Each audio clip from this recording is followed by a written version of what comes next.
On parle souvent des différences entre aimer et s'attacher. Et personnellement, je trouve qu'il y a un abîme entre ces deux états. Amour, pour moi, est un point culminant, ultime, qui passe bien évidemment par le lien créé, le lien, l'attache. L'attache comme la liaison, la relation qui s'établit entre deux personnes ou d'une personne à une situation, à une chose, à un animal. L'attache est lunaire. Parce que dans l'attache, il y a la dimension émotionnelle et affective. Quand nous disons « je me suis attaché » à cette personne, à cette situation, à cet endroit, c'est parce qu'on ressent certaines émotions, on se sent en lien affectif avec cette personne, cet endroit, cette situation. Et on s'attache avec notre lune. C'est pour ça qu'en astrologie relationnelle, la lune est à considérer parce que c'est vrai que en astro, on parle souvent de Vénus comme la colle cosmique, comme celle qui crée le lien. Mais Vénus crée le lien par l'intérêt, par l'attention, par le désir. La lune crée le lien par la dimension émotionnelle, affective. Et donc toutes les deux sont à considérer. C'est pour ça que l'astrologie relationnelle est une astrologie lunaire et vénusienne. Mais ce n'est pas le sujet de cet audio. Dans cette capsule, mon intention principale est de faire une différence, d'établir une différence entre attache et attachement. Juste pour un principe de compréhension lexicale et comme définir des termes que tu vas retrouver souvent dans la leçon d'aujourd'hui. Parce que si l'attache est la liaison, le lien, la relation de type émotionnel et affectif, l'attachement est la version maladroite de l'attache. L'attachement est l'attache inquiétante qui va vers l'expression malsaine de l'affect qui vient d'une lune non intégrée. L'attachement est ce moyen que nous avons de nous sécuriser à long terme, c'est ce qu'on cherche constamment avec notre lune, dans le domaine relationnel, mais qui a très peu à voir avec l'amour, voire rien du tout. Parce que l'attachement est une question de possession, de faire le nécessaire pour garantir cette source d'affect et de sécurisation émotionnelle. Ceci est quelque chose que j'ai abordé dans la leçon introductoire à l'astrologie relationnelle que je te laisserai linker ci-dessous. L'amour est tout autre chose. L'amour n'a pas d'expression de besoin. L'amour n'a pas d'exigence. L'amour n'a pas de reproche. L'amour n'a pas d'attente en fait. Dans l'amour, il n'y a pas de contrôle. Le contrôle n'a pas du tout de place dans l'amour. Dans l'amour, il y a de l'altruisme, il y a de la compassion, il y a de l'ouverture. Dans l'amour, on veut principalement le bonheur de l'autre parce qu'on l'aime. Mais ceci ne peut pas être entendu ni exprimé de façon lumineuse par une lune non intégrée. Parce que la lune non intégrée est en carence. Elle n'a pas appris encore à s'aimer, à s'écouter, à se respecter. Donc elle n'est pas en mesure de comprendre et d'accepter et de donner entière liberté à l'autre dans son bonheur. Elle ne sait pas ce qu'est poser une limite, elle ne sait pas ce que veut dire se préserver. Elle oublie donc que l'amour de soi est la base primordiale à respecter. Et donc elle est dans l'attente de recevoir de l'autre et dans la mercantilisation du rapport. Je te donne pour que tu aies besoin de moi et donc que tu ne partes jamais. Et ceci s'exprime aussi bien dans les relations familiales, c'est très souvent dans les relations familiales, et bien sûr que dans les relations sentimentales. L'amour est évolutif, l'amour s'entend sur la durée. L'amour n'arrive pas d'un coup. Ça, ce n'est pas de l'amour. Ça, c'est du désir. Ça, c'est de l'infatuation, comme on dit en anglais. Infatuation is not love. Ce n'est pas la même chose. L'amour arrive avec le temps, en nourrissant la relation, en prenant soin de la relation, en s'occupant de soi, en se connaissant mieux, en s'autorisant à éclore, si tu veux, en s'ouvrant peu à peu.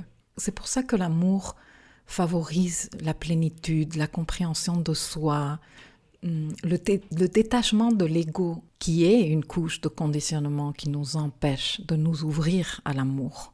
Être dans l'amour demande justement de se décoller de ces couches de l'ego au fur et à mesure qu'elles se présentent et d'exercer ce travail en totale auto-responsabilité, en renonçant à exiger quoi que ce soit de l'autre.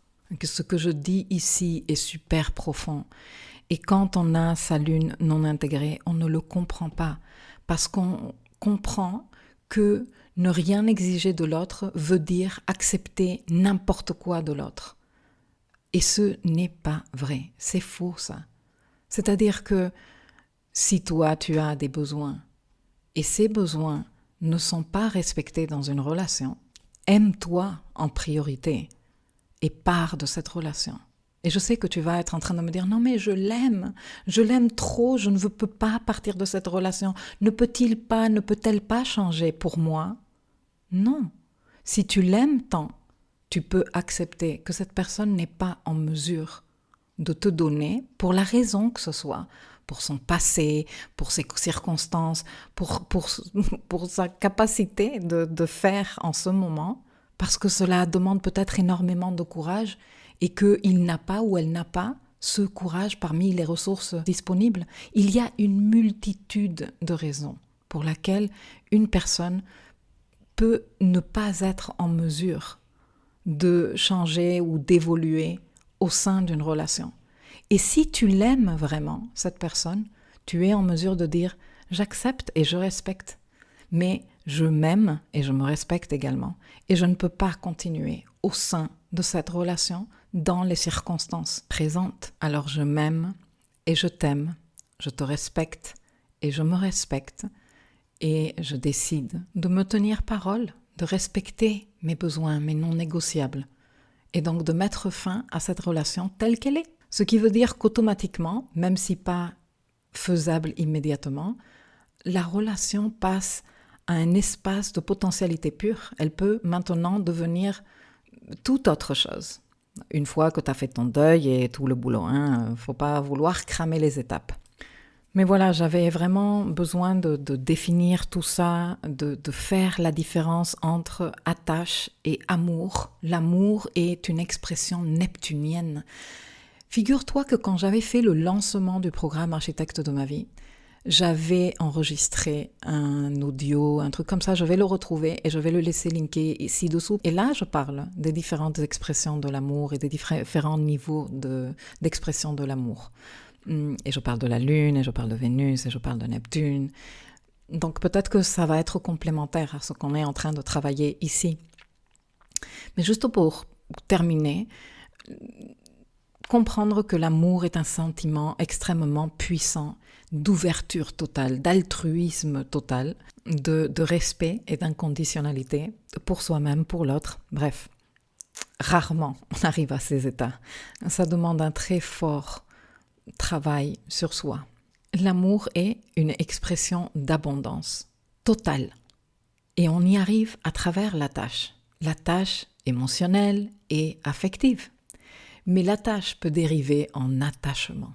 Et l'attachement, contrairement à l'amour qui est abondance, comme je viens de te dire, est carence. L'attachement est carence. L'attachement est malsain.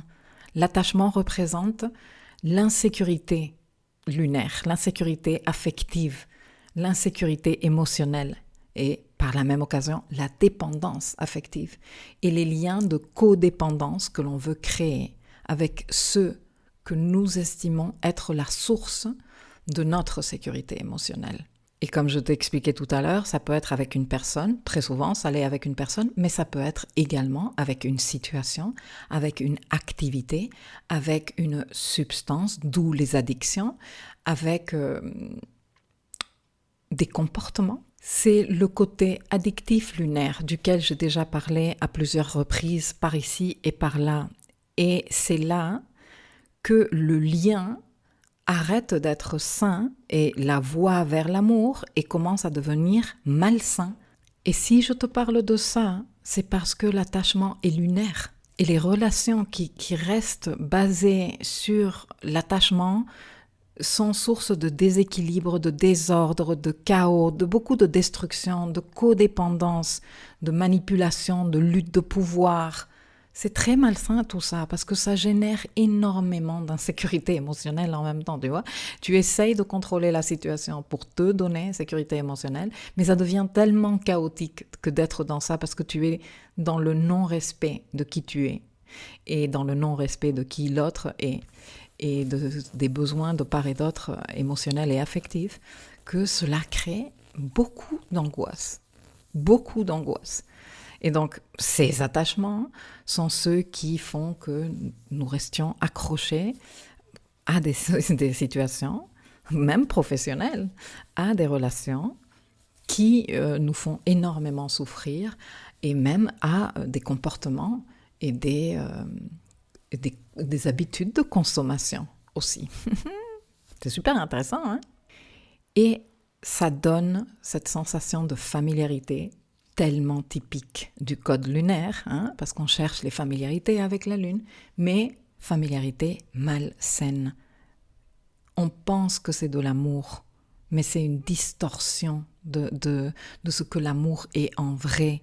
C'est là que la Lune, exprimée super maladroitement, inconsciente, non vue, tu vois, ignorée, non intégrée, devient la plus grande source de limitation et de conditionnement dans notre voie vers l'épanouissement, à travers notre vie relationnelle, mais comme tu as compris, parce qu'on s'attache avec la Lune à des endroits, à des situations, à des comportements, à des activités, etc., etc.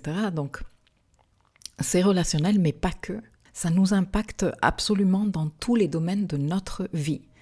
Mais à un niveau relationnel, ça peut avoir des résultats catastrophiques et je pense que beaucoup d'entre nous les connaissons, ces résultats catastrophiques, pour les avoir vécus.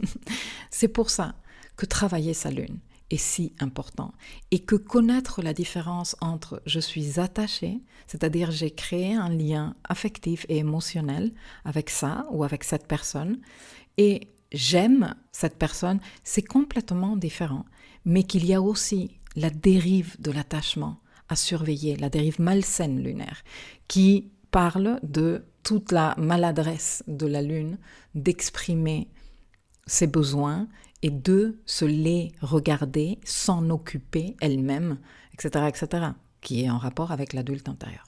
Voilà, j'espère que cette capsule t'a aidé à mieux comprendre ces différences. Et maintenant, ça va t'aider à mieux comprendre les 12 audios que j'ai faits pour chacune des lunes natales et leur style d'attachement, le refuge qu'elles cherchent et comment elles peuvent être en train d'exprimer ça de façon maladroite sous forme d'attachement.